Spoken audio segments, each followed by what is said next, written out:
ध्यानावस्थितद्गतेन मनसा पश्यन्ति यं योगिनो यस्यान्तं न विदुः सुरासुरगणा देवाय तस्मै नमः। ध्यानमूलं गुरुर्मूर्ति पूजामूलं गुरुपदं मंत्रमूलं गुरुर्वाक्यं मोक्षमूलं गुरुकृपा मोक्षमूलं गुरुकृपा। ॐ सहना भवतु सहना भुनक्तु सह वीर्यं करवावहै तेजस्विनावधीतमस्तु मा विद्विषावहै। ओम शांति शांति शांति।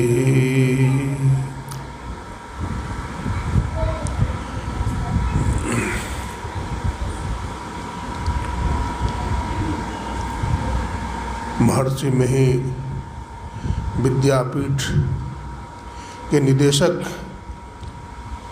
परम श्रद्धेय परम आदरणीय विद्वान हमारे श्री संजीव कुमार घोष जी, प्राचार्य मैडम आभा मिश्रा जी, उपप्राचार्य चंडी दत्ता सर जी,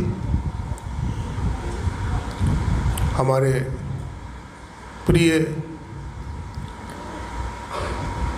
अध्यापकगण एवं अध्यापिकाएं, छात्र एवं छात्राओं,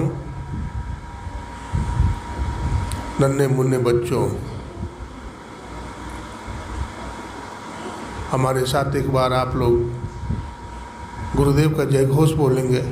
बोलिए प्रेम से श्री सद्गुरु महाराज की, श्री सद्गुरु महाराज की, श्री सद्गुरु महाराज की।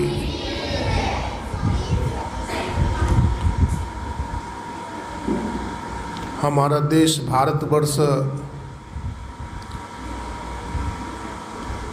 ऋषियों मुनियों संतों और योगियों का देश रहा है। भारत का आकाश कभी संतों से खाली नहीं रहा है। भारत कृषि प्रधान देश होते हुए ऋषि प्रधान देश रहा है।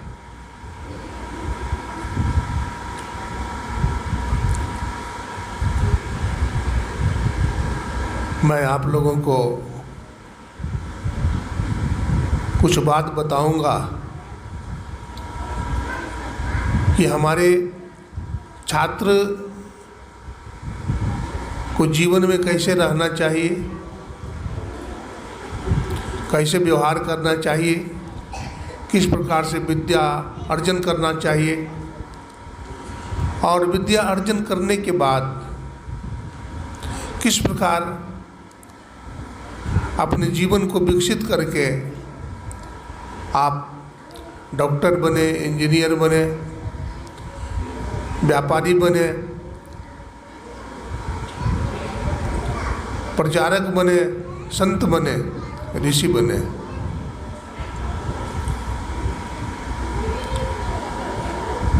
विद्यार्थी का मतलब होता है विद्या जोड़ अर्थी विद्यार्थी। विद्या किसे बोलते हैं? सा विद्या या विमुक्त है। विद्या वही है जो हमें मुक्ति प्रदान करे।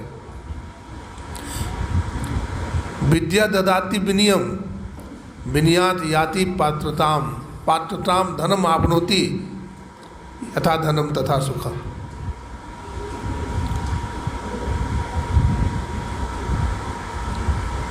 विद्यार्थी को अनुशासन में रहना बहुत जरूरी है।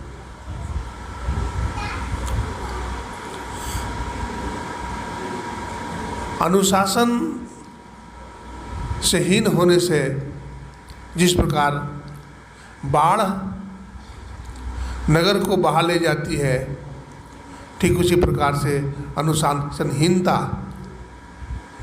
हमारे जीवन में हमें पतन की ओर ले जाता है। इसलिए हमारे जीवन में अनुशासन बहुत जरूरी है। हम अपने जीवन में योग्य विद्यार्थी कैसे बने, एक अच्छा विद्यार्थी कैसे बने, एक आदर्श विद्यार्थी कैसे बने, मैं इस पर कुछ जिक्र करूंगा, इसकी चर्चा करूंगा आपसे। विद्यार्थी के 5 लक्षण बताए जाते हैं। पहला लक्षण है अल्पाहारी। विद्यार्थी को थोड़ा खाना चाहिए। थोड़ा खाने से क्या होगा? भोजन का पाचन बढ़िया ढंग से होगा, हमारे शरीर में रक्त का संचारण बढ़िया होगा, अच्छा होगा।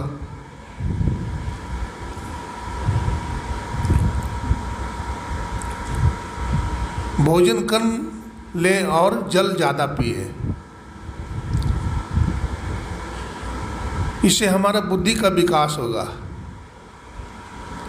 अधिक खाने से हमारी बुद्धि कुंठित होती है, कम खाने से हमारी बुद्धि तीव्र होती है।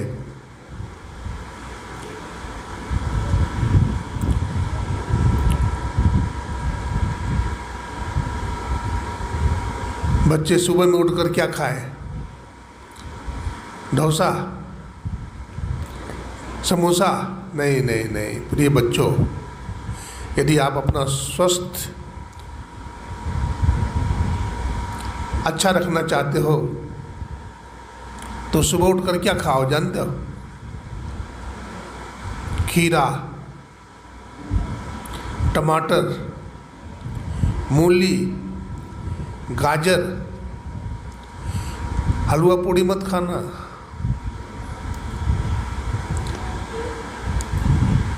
बुद्धि तीव्र होगा, हमारी बुद्धि विकसित होगी।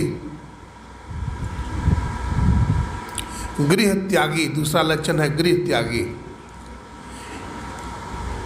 घर में नहीं पढ़ सकते हो तो बाहर में पढ़ो, अथवा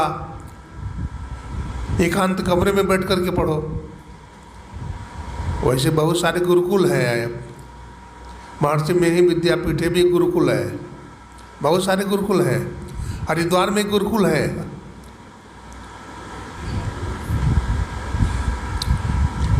महर्षि दयानंद सरस्वती जी महाराज के द्वारा स्थापित है। और एक गुरुकुल पतंजलि योगपीठ है जो हमारे योगाचार्य स्वामी रामदेव जी महाराज के द्वारा निर्मित है। हरियाणा में भी बहुत सारे गुरुकुल हैं। गुरुकुल में हम लोग गुरु के अधीन में जाकर पढ़ते हैं, गुरु की सेवा करते हैं और उनसे अध्यात्म विद्या तथा भौतिक विद्या दोनों प्राप्त करते हैं।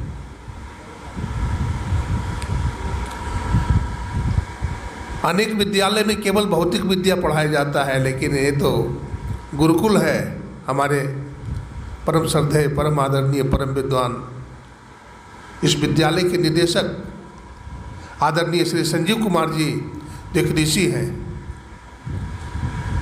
और इनके अथक प्रयास से और गुरुदेव महर्षि मही परमहंस जी महाराज और महर्षि संसवी परमहंस जी महाराज की कृपा से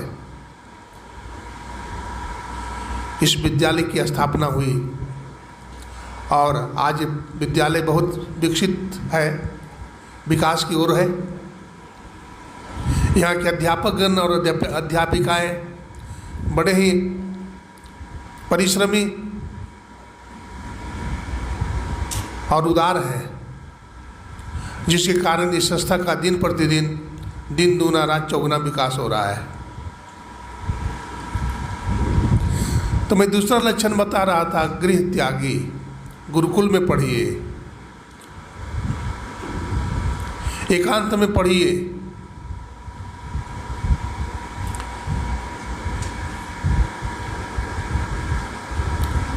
बको ध्यानम, बगुला की तरह ध्यान लगाइए। बगुला को देखें आप प्रिय बच्चों, बगुला को देखे हो?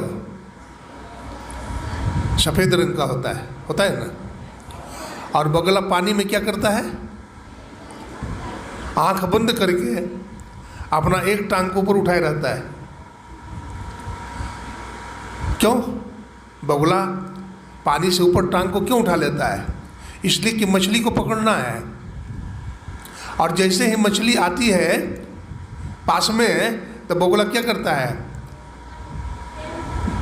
टांग को तो पहले से उठा रखा है, बड़ी तीव्र गति से बिजली की तरह वो अपने पंजा को नीचे ले जाता है, पैर को, और मछली को पकड़ लेता है, चोंच से उसको घायल करके खा जाता है। बगुला की तरह ध्यान करना चाहिए। हमारे विद्यालय में जो पढ़ाई होती है, हमारे अध्यापकगण अथवा अध्यापिकाएँ जो पढ़ाती हैं, बहुत ध्यान से सुनना चाहिए, ग्रहण करना चाहिए। उस समय बातचीत नहीं करनी चाहिए, वार्तालाप नहीं करना चाहिए, बगुला की तरह ध्यानस्थ होकर पढ़ना चाहिए। काक चेष्टा, काक माने कौआ, कौआ की तरह कोशिश करना चाहिए, प्रयास करना चाहिए। कौआ बड़ा बुद्धिमान पंछी है ना। एक अध्यापक पढ़ा रहे थे बच्चों को कि देखो बच्चा,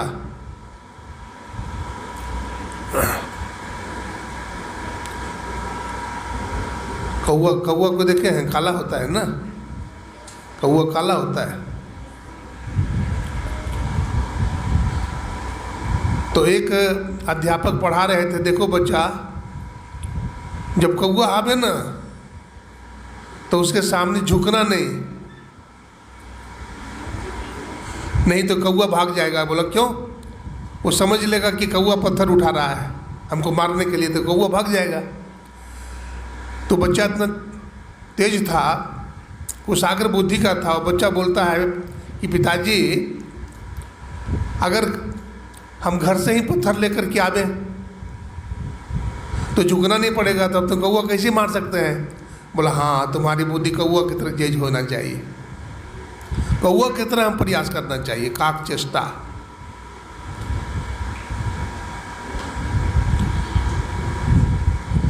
तो ये सब विद्यार्थी के 5 लक्षण हैं।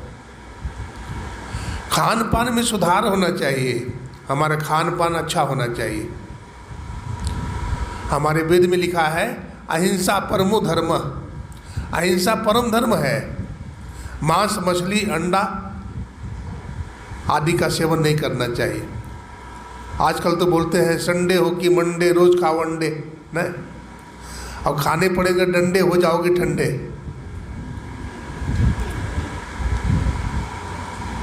मांस, मछली, अंडा का सेवन नहीं करना चाहिए, इसमें पाप होता है, जीव हिंसा होती है, इसका सेवन नहीं करना चाहिए। इसको खाने से हमारे शरीर में तमोगुणी वृत्ति आती है, रजोगुणी वृत्ति आती है, हमारी बुद्धि विकसित नहीं हो सकती, हम खूंखार हो जाएंगे, हम निर्दयी हो जाएंगे, और हम समाज देश की सेवा नहीं कर सकते, हमारा पूर्ण रूपेण विकास नहीं हो सकता है। इसलिए मांस, मछली, अंडा का सेवन नहीं करना चाहिए। मैं आपसे पूछना चाहूँगा, यहाँ कितने विद्यार्थी मांस खाते हैं? बताइए तो, हाथ उठाइए तो। मांस, मछली, अंडा खाते हैं? चलिए, धन्यवाद। बहुत कम ही लोग खाते हैं, लेकिन बहुत ज़्यादा बच्चे इसमें नहीं ही खाते हैं। अच्छा, एक बात मैं पूछता हूँ बच्चों, मनुष्य मांसाहारी प्राणी है कि शाकाहारी प्राणी है? बोलिए। शाकाहारी प्राणी। मनुष्य क्या है? शाकाहारी प्राणी। और शेर क्या है? बाघ क्या है?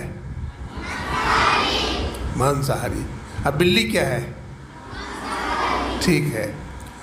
तो मांसाहारी प्राणी का लक्षण क्या होता है और शाकाहारी प्राणी का लक्षण क्या होता है, जरा बताऊंगा, तब पता चल जाएगा कि हमें मांस मछली खाना चाहिए या नहीं, हम मांसाहारी हैं अथवा शाकाहारी।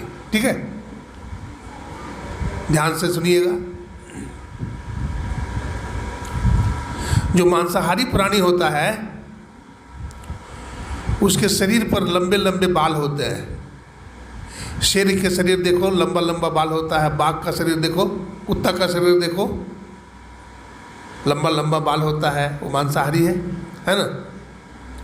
और शाकाहारी प्राणी जो होता है उसके शरीर पर रोए होते हैं, रोए। तो मनुष्य के शरीर पर लंबा लंबा बाल होता है? बोलो, नहीं होता है, रोए होते हैं। तो मनुष्य मांसाहारी है कि शाकाहारी है? शाकाहारी है। अच्छा, एक बात और देखो, जो मांसाहारी प्राणी होता है उसका दांत नुकीला होता है। शेर का दांत, बाघ, कुत्ता, बिल्ली का दांत कैसा? नुकीला। और जो शाकाहारी प्राणी होता है उसका दांत चिपटा होता है। तो मनुष्य का दांत चिपटा होता है कि नुकीला?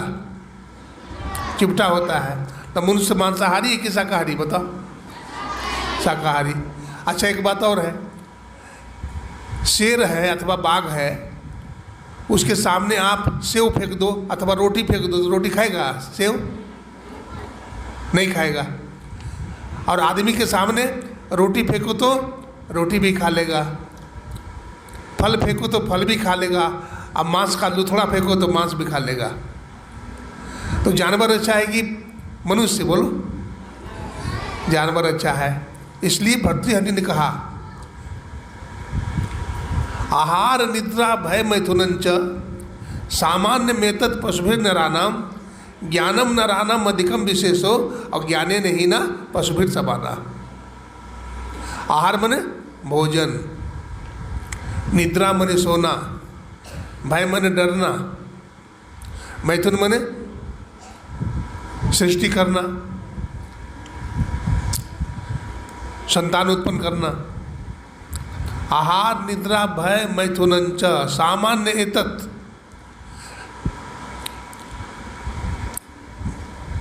पशुभिर नरानाम और ज्ञानम नरानाम अधिकम विशेषो ज्ञाने नहीं ना पशुभिर समाना।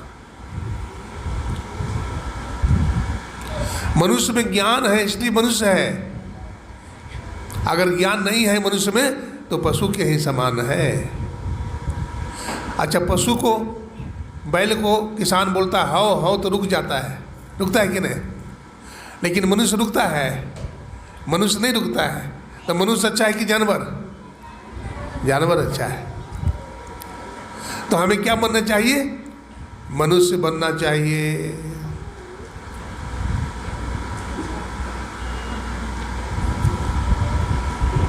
तो सबसे पहली बात है खान पान का सुधार करना चाहिए। खान पान का सुधार करना चाहिए। आलस्य नहीं करना चाहिए विद्यार्थी को। ब्रह्ममुहूर्त में जगना चाहिए, प्रातः काल, ठीक है। 8-9 बजे तक सोते नहीं रहना चाहिए, वो आलस्य का काम है। विद्यार्थी को ब्रह्ममुहूर्त में 4 बजे अथवा 5 बजे तो जग ही जाना चाहिए। माने सूर्य भगवान निकलने के पहले जग जाना चाहिए, तो बुद्धि तेज होगी। और सूर्य भगवान के निकलने के बाद उठोगे तो बुद्धि मंद होगी, पढ़ाई में सफल नहीं हो सकोगे, अच्छा विद्यार्थी नहीं बन पाओगे, टैलेंट नहीं बन मिलेगा आपको, इंटेलिजेंसी आपको नहीं मिलेगी, आप जीवन में पीछे छूट जाएंगे, पीछे रह जाएंगे। इसलिए अपने जीवन में एक ख्याल रखना है, ब्रह्ममुहूर्त में जगना चाहिए। और सवेरे उठ करके क्या करना चाहिए? बोलिए, सबसे पहले क्या करना चाहिए? बोलो। ब्रश करना चाहिए। आप लोग बोलो, क्या करना चाहिए सवेरे उठ करके? ब्रश। देखो, भगवान राम सुबह में उठते थे ना, तो क्या करते थे? प्रातः काल उठे के रघुनाथा, अब मात पिता गुरु नावही माथा। भगवान राम जब ब्रह्ममुहूर्त में सोकर उठते थे तो सबसे पहले माता पिता गुरु को प्रणाम करते थे। तो क्या करना चाहिए? हमें भी सुबह उठ करके गुरु, माता, पिता और जो भी बड़े लोग हैं सबको चरण छू करके प्रणाम करना चाहिए और उनका आशीर्वाद लेना चाहिए। ठीक है, समझ में आ गई बात? सबको प्रणाम करके आशीर्वाद लेना चाहिए।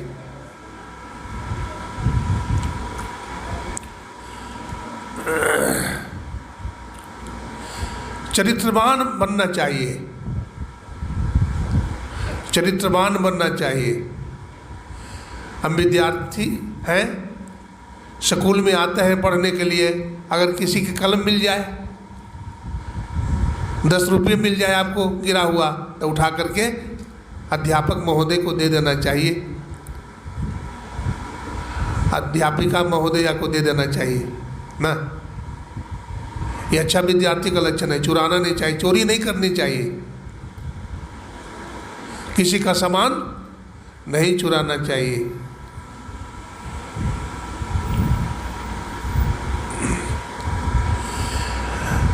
विद्यालय में जब आते हैं तो सफाई भी करना चाहिए, विद्यालय में गंदगी नहीं फैलाना चाहिए, नहीं, कागज़ का टुकड़ा इधर उधर नहीं फेंकना चाहिए। हम जब विद्यालय में पढ़ने जाते थे तो सभी विद्यार्थी सबसे पहले झाड़ू लगाते थे स्कूल में, तनिक भी गंदगी ना रह जाए, कोई भी कागज़ का टुकड़ा इधर उधर पड़ा ना रह जाए, सफाई करते थे। गुरुकुल में ऐसे ही पढ़ाई होती है। हम अपने सहपाठियों का मदद करें, सहयोग करें। अगर किसी के पास कलम नहीं है तो उसको कलम दे दें, हमारे पास 2 कलम है, उसको दे दें। प्रेम से वार्तालाप करें, लड़ाई झगड़ा नहीं करें। हम लोग थोड़ी थोड़ी बात पर लड़ जाते हैं, नहीं नहीं, सब भाई भाई हैं, सब भाई भाई हैं, चाहे हिंदू हो, चाहे मुसलमान हो, चाहे सिख हो, चाहे ईसाई हो, कोई भी हो, किसी भी बिरादरी का हो, सब समान है। सब क्या है? अल्लाह ईश्वर एक है न, अल्लाह ईश्वर एक है। उनको अल्लाह कहो चाहे ईश्वर कहो, वो अलग नहीं है। जैसे सूर्य भगवान एक है, चंदा मामा एक है, उसी तरह से ईश्वर परमात्मा कितने हैं? एक है।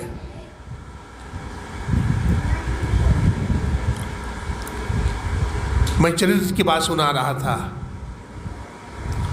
चरित्र की बात सुना रहा हूँ। अपने देश में एक नेपोलियन बोनापार्ट हुआ, एक विद्यार्थी था नेपोलियन बोनापार्ट। तो बहुत गरीब था वो, उसके माता पिता मर चुके थे, दिवंगत हो चुके थे, बहुत गरीबी में रह रहा था। वो पढ़ाई छोड़ दिया अपनी। उसका एक मित्र था, उससे मुलाकात हुई। उसके मित्र ने कहा, भाई तूने पढ़ाई क्यों छोड़ दिया? बोला मैं बहुत गरीब हूँ, हमारे माता पिता दिवंगत हो गए, हमारे पास पैसे नहीं हैं, धन के अभाव में मैंने पढ़ाई छोड़ दिया। उसका मित्र बहुत अच्छा था। उन्होंने कहा मैं तुम्हारा मदद करूँगा, तुम पढ़ाई पुनः प्रारंभ करो। तो पढ़ाई फिर से शुरू किया और अपने घर में रखा उसको, अपने घर में रखा। तो उसके मित्र की जो धर्मपत्नी थी वो थोड़ा सा बड़ी चंचल स्वभाव की थी, बहुत ही कामुक थी। ये पढ़ाई में लगा रहता था, इधर उधर नहीं करता था, हमेशा पढ़ते रहता था किताब लेकर के। उसकी पत्नी इसकी सुंदरता को देखकर के मोहित हो गई। बहुत हैंडसम है, बहुत सुंदर है। उसके पास बार बार जाती थी, हाव भाव दिखाती थी, लेकिन ये पढ़ाई में लगा रहता था। और पढ़ लिख करके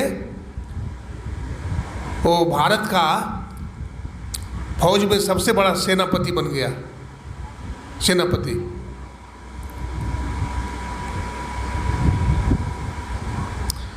बन गया। जब सेनापति बन गया, वो बहुत बड़ा अधिकारी बन गया, तो ज्वाइनिंग लेटर आया।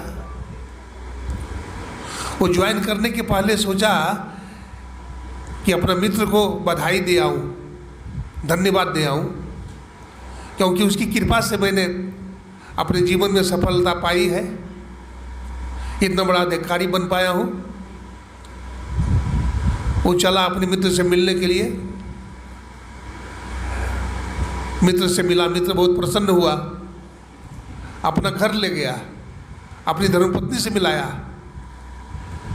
बोला पहचानती हो? बोला हाँ पहचानती है, वही मनुष्य है जो न तो गाना जानता है, न हंसना जानता है, न नाचना जानता है, न किसी से मधुर वचन बोलना जानता है, मुंह छिपा के बैठा रहता था। ये वही मनुष्य है जो हमारी तरफ देखता भी नहीं था, हमसे बात भी नहीं करता था, ये वही मनुष्य है। तो नेपोलियन बोनापार्ट अपना कैप और अपना चश्मा को नीचे उतारा, क्योंकि फौजी ड्रेस में था। बोला बहन, यदि मैं उस समय तुम्हारी तरफ देखा होता तो मैं आज इतना बड़ा सेनापति नहीं बनता। उसकी धर्मपत्नी लज्जित हो गई, हाथ जोड़ ली। धन की क्षति कोई क्षति नहीं है, स्वास्थ्य की क्षति कोई क्षति है, लेकिन चरित्र की क्षति सबसे बड़ी क्षति है। Wealth is lost, nothing is lost, health is lost, something is lost, but with the character is lost, बोलते एवरीथिंग इज लॉस्ट।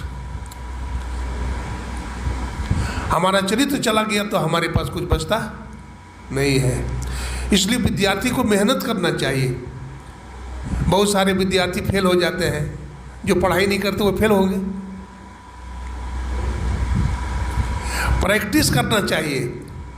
जो लेसन आपको पाठ दिया जाता है विद्यालय में, घर में जाकर जो बुद्धिमान विद्यार्थी होता है पढ़ता है, अपना समय का दुरुपयोग नहीं करता, समय को बचाकर पढ़ता है वो, और कठिन मेहनत करता है, परिश्रम करता है। देखिए प्रैक्टिस में बड़ा शक्ति है। प्रैक्टिस को गुरु कहा गया है और प्रैक्टिस नहीं करने का नाम चेला है। आइंस्टीन ने कहा practice makes a man perfect, but not only practice makes a man perfect, but perfect practice makes a man perfect. हम प्रैक्टिस कैसे करें? तो परफेक्ट प्रैक्टिस करें, मेहनत से पढ़ें, मेहनत से काम करें। किसी भी काम की सफलता के लिए मेहनत की जरूरत है। करो या मरो, करो या मरो। यदि हमारा संकल्प ठोस है, पक्का है, तो हमारे जीवन में सफलता निश्चित मिलती है। प्रिय बच्चों, मैं चाहता हूँ कि आप लोग पढ़ लिख करके योग्य बनो, विद्वान बनो, धनवान बनो, देशभक्त बनो, डॉक्टर बनो, इंजीनियर बनो, साइंटिस्ट बनो और अपने देश और समाज की भी सेवा करो।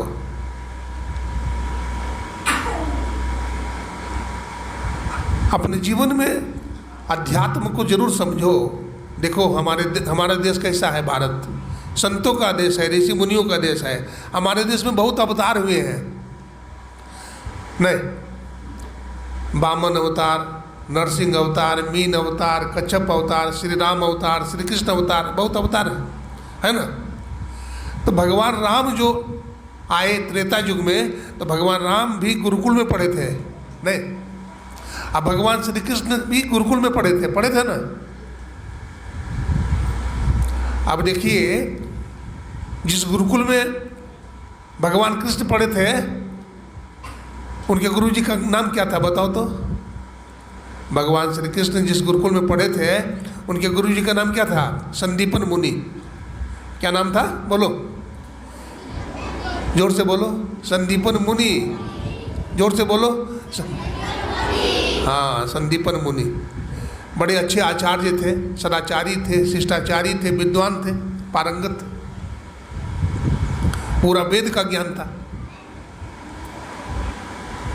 कोई आपसे पूछे कि वेद का मतलब क्या होता है, तो क्या बोलोगे? बोलो, वेद का मतलब क्या होता है? ज्ञान। क्या होता है? वेद का मतलब क्या होता है? ज्ञान। अब वेद कितने हैं बताओ? 4 प्रकार के। कौन कौन? ऋग्वेद, सामवेद, यजुर्वेद, अथर्ववेद। वेद कितने होते हैं? 4। बोलो फिर से, बोलो। हाँ, सामवेद, यजुर्वेद और अथर्ववेद। धन्यवाद। और उपनिषद कितने होते हैं? 108। कितने? 108 उपनिषद होते हैं। उपनिषद वेद से ही निकला है। वेदों नाम उपनिषद परमाणम, है ना? वेद से ही उपनिषद निकला है।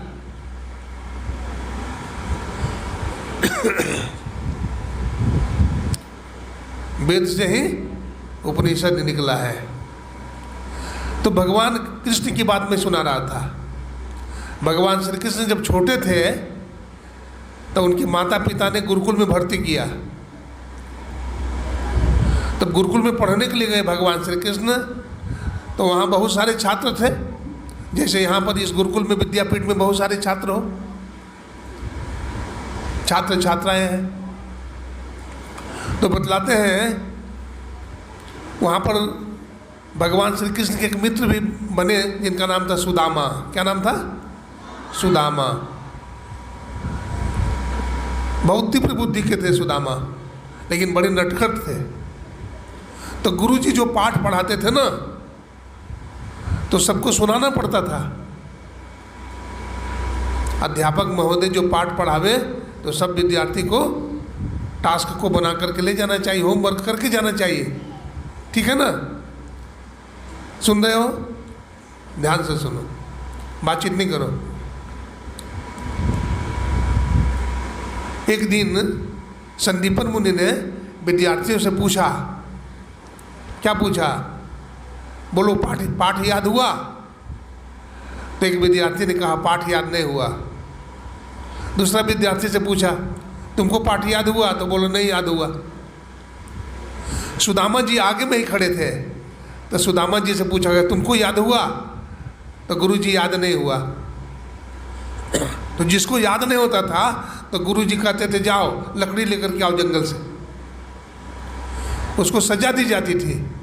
तो सुदामा जी को सजा मिल गई। क्या? जंगल चले जाओ लकड़ी काटने के लिए। अब सुदामा जी बड़े कमज़ोर हैं। भगवान कृष्ण से पूछते हैं संदीपन मुनि, श्री कृष्ण तुमको याद हुआ? तो श्री कृष्ण अच्छे मित्र थे, सोचने लगे हमारा मित्र बहुत कमज़ोर है, इसे तो लकड़ी का बोझ उठेगा नहीं, लकड़ी का बोझ उठाएगा तो गिर के मर जाएगा। तो भगवान कृष्ण भी झूठ बोल दिए कि गुरुजी आज हमको भी पाठ याद नहीं हुआ है।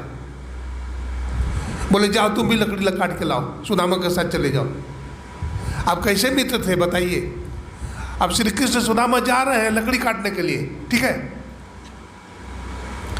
दोनों लकड़ी काटने जा रहे हैं और माता जी संदीपन मुनि की धर्मपत्नी गुरु माता चना देती थी कि भूख लगे तो खा लेना। जंगल में पहुंचे और सुदामा से कहते हैं श्री कृष्ण चढ़ो लकड़ी काटो। तो सुदामा जी कहते मित्र मैं बहुत कमज़ोर हूँ, मैं चढ़ नहीं पाऊँगा, तुम ही चढ़ो। तो भगवान श्री कृष्ण कहते ठीक है मैं ही चढ़ता हूँ, मैं लकड़ी तोड़ूंगा गिराऊंगा, तुम इकट्ठा करना। अब भगवान कृष्ण चढ़ जाते हैं पेड़ पर, लकड़ी काटने लगते हैं, गिराने लगते हैं ऊपर से। और सुदामा जी को भूख लगी तो गुरु माता ने जो चना दी थी खाने लगे। लकड़ी नहीं चुन रहे हैं, लकड़ी इकट्ठा नहीं कर रहे हैं, चना खाने में लगे। भगवान कृष्ण पूछते मित्र क्या बात है, कड़कड़ कर रहा है, क्या खा रहे हो? तो कहते ठंडी है ना मित्र, कड़ाके की ठंडी है, ठंडी के कारण दांत खटखट कर रहा है। देखिए अपने मित्र से भी झूठ बोल दिए, इसलिए गरीब हो गए सुदामा जी महाराज, है ना? देखिए सुदामा जी महाराज कैसे मित्र थे, अपने मित्र के चलते कह दिया, झूठ बोल दिए कि हमको पाठ याद नहीं हुआ है। और लकड़ी का बोझा भगवान कृष्ण अपने माथे पर उठाए हुए हैं, अब मूसलाधार बारिश हो रही है और सुदामा जी का पैर स्लिप कर जाता है, तो एक हाथ से अपने मित्र का हाथ भी पकड़े हुए हैं और लकड़ी के नीचे छिपाए हुए हैं कि सुदामा कहीं भीग न जाए। कैसे मित्र थे? इस कहानी से क्या शिक्षा मिली? मित्र का सहयोग करना चाहिए। क्या करना चाहिए? मदद करनी चाहिए, तभी हम आगे बढ़ सकते हैं, है ना? अच्छा, ईश्वर परमात्मा कहाँ रहता है बताओ तो? वो ईश्वर परमात्मा कहाँ रहते हैं? बोलो बोलो। मन में, ठीक है। और इधर से बोलो कोई, ईश्वर कहाँ रहते हैं? हृदय में। चलो ठीक है बात है।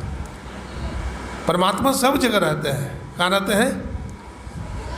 प्रहलाद जी महाराज से पूछा गया, प्रहलाद जी छोटे थे, उनसे पूछा गया, बोलो प्रहलाद तुम्हारा भगवान कहाँ है? तो क्या कहा? हम में, तुम में, खड़क खम्भ में, सब में है भगवान। क्या बोला? हम में, तुम में, खड़क खम्भ में, सब में है भगवान। तो खम्भा में भी भगवान है? बोला हाँ, खम्भा में भगवान है। तो हिरण्यकशिपु मारा तलवार खम्भा पर, खम्भा फट गया, खम्भा फट गया, उससे नरसिंह भगवान प्रकट हो गए। नरसिंह भगवान, बोलो नरसिंह भगवान की जय। नरसिंह भगवान प्रकट हो। और देखिए कितना दुष्ट था हिरण्यकशिपु, मार दिए भगवान, मार दिए ना। और प्रहलाद की रक्षा हुई। प्रहलाद बड़े आध्यात्मिक प्रवृत्ति के थे, ईश्वर में पूरा विश्वास था उनको। जब स्कूल में हिरण्यकशिपु पढ़ने के लिए भेजा प्रहलाद जी को, तो मास्टर साहब पढ़ाते थे। मास्टर साहब को कहा बढ़िया से पढ़ाना, हमारा बेटा है, एकलौता बेटा है, बढ़िया से पढ़ाना। मास्टर साहब ने भी कहा ठीक है राजन, बढ़िया से पढ़ाऊंगा। तो मास्टर साहब पढ़ाते थे प्रहलाद जी को। क्या पढ़ाते थे? बोलो प्रहलाद। स से षणसी। क्या पढ़ाते थे? स से षणसी। तो प्रहलाद जी बोलते थे गुरुजी स से षणसी नहीं, तो स से सत्संग। फिर मास्टर साहब पढ़ाते थे, बोलो प्रहलाद। भ से भालू। क्या पढ़ाते थे? तो कहते नहीं गुरुदेव, भ से भालू नहीं, तो भ से भगवान। बोला रे ये तो छोटा नहीं खोटा है भाई, ये तो भ से भगवान बोलता है। भगवान सब जगह रहता है, सब कुछ देखता है। एक थे अध्यापक, गुरुकुल था, तो उसमें अध्यापक पढ़ाते थे।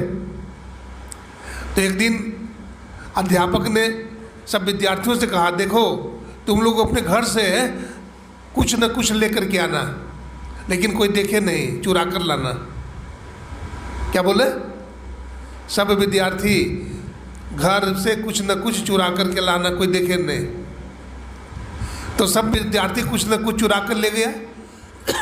कोई गेहूं ले गया, कोई चावल ले गया, कोई चना ले गया, कोई रुपया पैसा ले आया, कोई फल ले आया। एक विद्यार्थी कुछ नहीं लाया। तो गुरु जी ने कहा भाई तुम्हारे घर में कुछ नहीं था तो क्यों नहीं लाया? तो क्या बोला? गुरु जी आपने कहा था कोई देखे नहीं, तो आपने भी बताया था भगवान सब जगह रहता है, तो कोई देखे ना चाहे नहीं देखे, भगवान तो देख ही लेगा, इसलिए मैं नहीं लाया।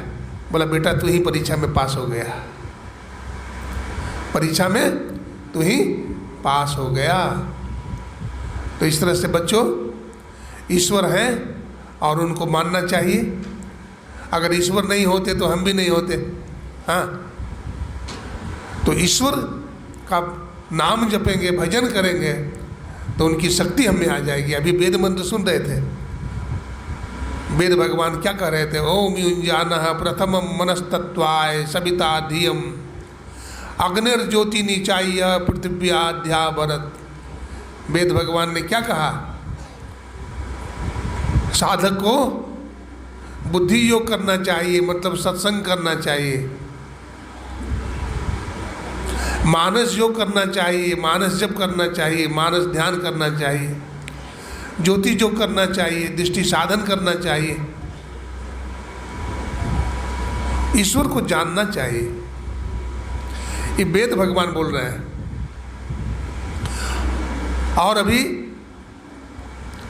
संत कबीर साहब की वाणी में भी आया, कबीरा संगत साधु के हरे और की ब्याद, संगत बुरी या साधु की आठों पहरुपाद।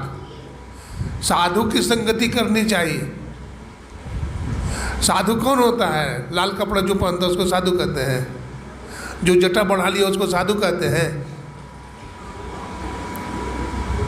उसको साधु नहीं कहते हैं। जो धुनी नमाता उसको साधु बोलते हैं? नहीं।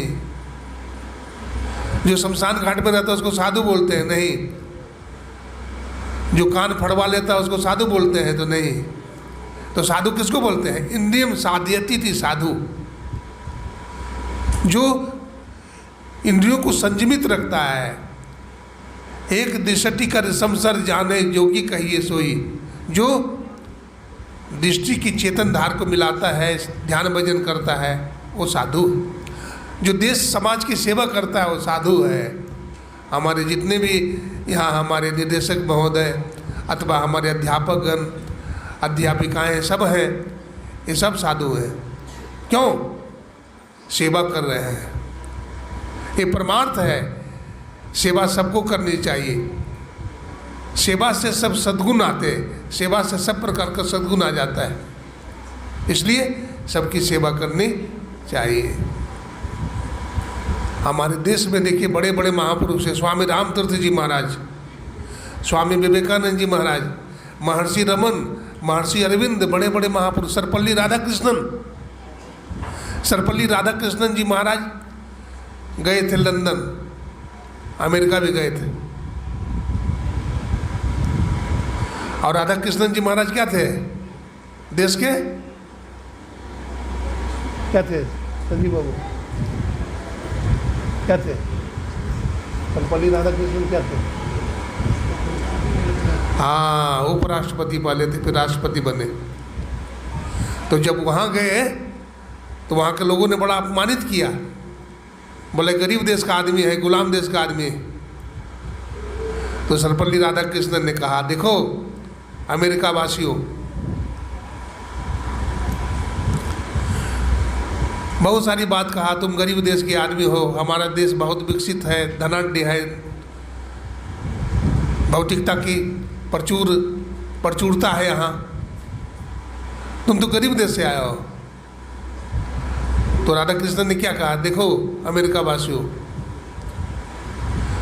तुम मछली की तरह पानी पर तैरना सीख लिए हो और पंछी की तरह आसमान में उड़ना सीख लिए हो, लेकिन इंसान की तरह धरती पर चलना नहीं सीखे हो। इंसान की तरह धरती पर चलना हमारे देश के संतों ने, ऋषि मुनियों ने सिखाया। और स्वामी विवेकानंद जी गए, उनको भी अपमानित किया लोगों ने।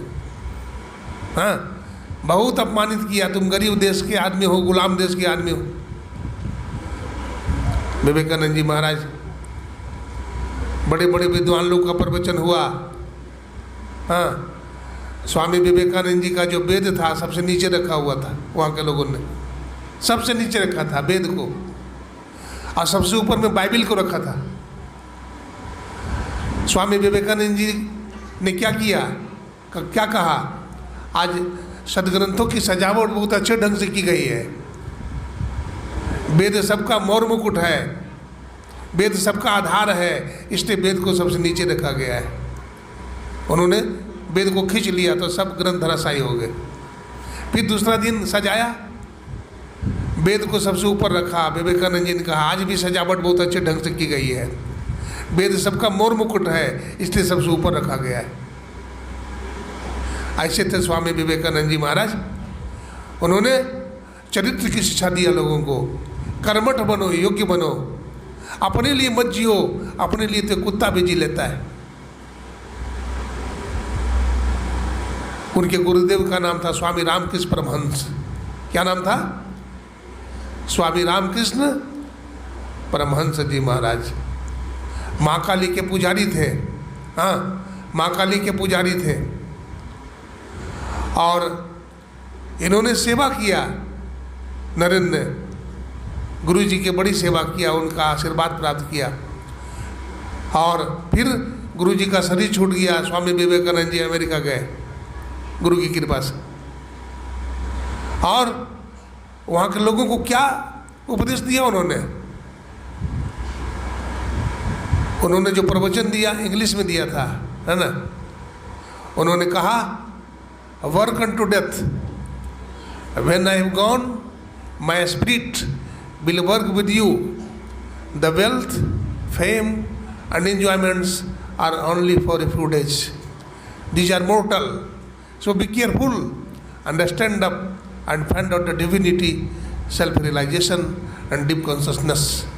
धन जवानी पद सदा नहीं रहता।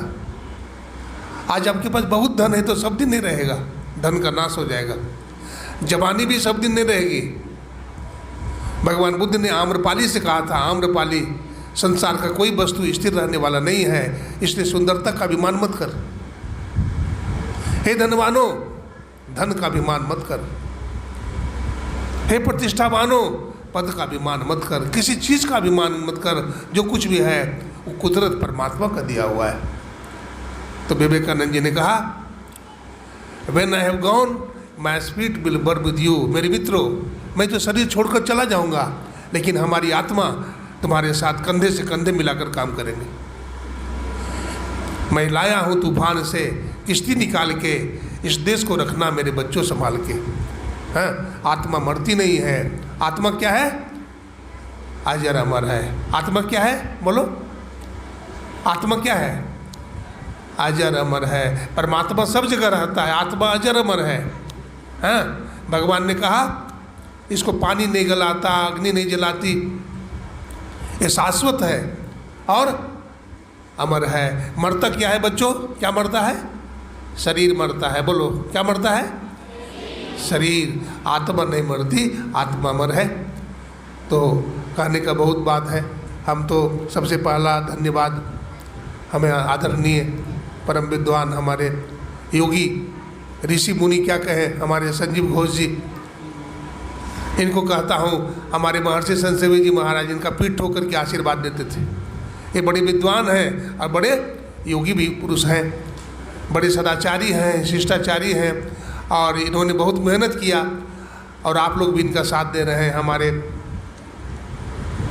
प्राचार्य महोदय और हमारे उपचार्य महोदय सब इनके साथ कंधे से कंधे मिलाकर चल रहे हैं। आप लोगों को सफलता अवश्य मिलेगी। मैं गुरु महाराज से प्रार्थना करता हूँ ये संस्था दिन प्रतिदिन आगे बढ़ता चला जाए और इसकी झंडा, इसकी ख्याति संपूर्ण दुनिया में फैले, यहाँ के बच्चे होनहार निकले। मैं कोटि कोटि साधुवाद देता हूँ। बोलिए प्रेम से श्री सद्गुरु महाराज।